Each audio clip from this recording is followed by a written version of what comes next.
Selamat pagi Bapak atau Ibu. Kami dari kelompok 6 akan mempresentasikan mengenai perusahaan Unilever. Kelompok kami beranggotakan saya Michelle Octavia, Regina Oni, Felicia Christy, dan Friska Angelina.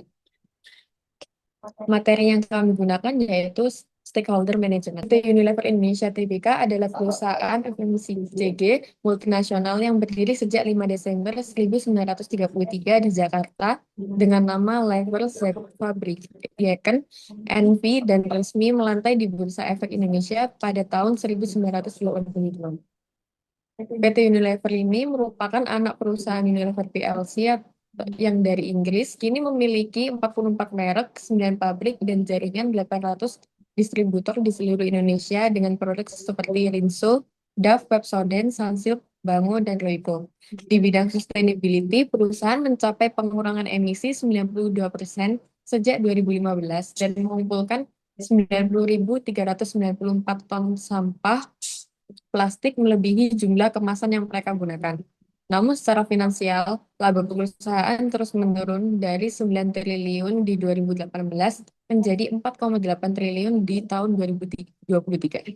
Kemudian dari analisis stakeholder itu berdasarkan Clemens tahun 1984, stakeholder itu adalah any group of individual who can affect or is affected by the achievement of the organization's objective. Unilever Indonesia itu memiliki berbagai eh, lapisan stakeholder yang saling berinteraksi dengan program sustainability-nya. Dalam konteks sustainability management itu peran stakeholder menjadi sangat krusial karena keputusan bisnis itu tidak lagi hanya mempertimbangkan keuntungan pemegang saham semata, tapi juga dampaknya terhadap berbagai pihak secara ekologis dan sosial. Terus dalam materi ini manajemen stakeholder itu dibagi ke beberapa dimensi. Yang pertama internal versus external stakeholder. Itu internal berada di dalam perusahaan, yaitu karyawan, pemegang saham. Sedangkan eksternal itu berada di luar, NGO, pemerintah, konsumen, dan pemasok. Kemudian yang kedua ada primary versus secondary stakeholder. Itu primary memiliki hubungan langsung dan perusahaan tidak bisa bertahan tanpa dukungan mereka. Sedangkan secondary itu tidak terhubung langsung tetapi tetap memiliki pengaruh. Kemudian instrumental versus normative versus integrative stakeholder theory, yaitu instrumental melihat stakeholder sebagai alat mencapai profit. Normatif menempatkan stakeholder sebagai tujuan moral. Sedangkan integratif menggabungkan keduanya dengan perspektif jangka panjang.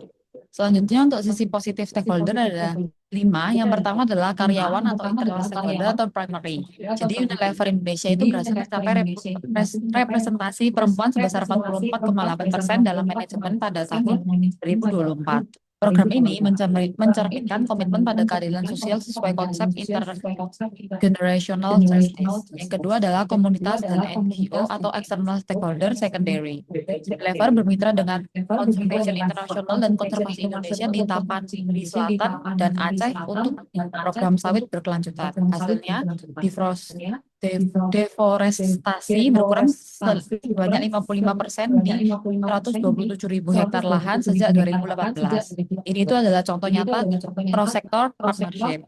Yang ketiga adalah petani program memberdayakan 35.000 petani dan menjangkau 8 kecil melalui solusi digital ini memperkuat legitimasi perusahaan di atas program. Yang selanjutnya adalah external stakeholder.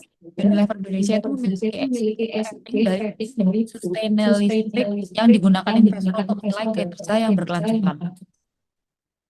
Lalu selanjutnya ada komisi atau peran stakeholder, yaitu Indonesia mencapai pengurangan emisi skop 1 dan 2 sekitar 92% sejak tahun 2015 dan berhasil mengumpulkan 90.394 ton sampah plastik. Oke, selanjutnya untuk visi negatif stakeholder, yang pertama ada konsumen dan NGO, yaitu isu plastik. Meskipun ada program pengumpulan sampah plastik, Unilever secara global diidentifikasi sebagai salah satu kontributor sampah plastik terbesar di dunia oleh audit Break Free from Plastic. Di Indonesia, Unilever itu termasuk daftar perusahaan dengan polusi plastik tertinggi. Lalu yang kedua ada investor dan pasar modal, yaitu penurunan kinerja keuangan, yang dimana saham UNVR GBI mengalami tekanan besar dalam 3 tahun terakhir, yaitu pada tahun 2022 hingga 2024, yang berakibat pada perubahan perilaku konsumen dan persaingan yang sangat ketat.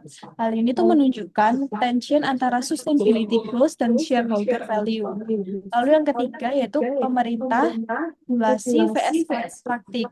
Jadi meskipun Unilever ini mengklaim komitmen lingkungan, tekanan dan regulasi pemerintah soal extended producer responsibility untuk plastik masih menjadi tantangan besar, sehingga untuk perusahaan sendiri itu dinilai masih belum sepenuhnya memenuhi target yang ditetapkan oleh KLHK.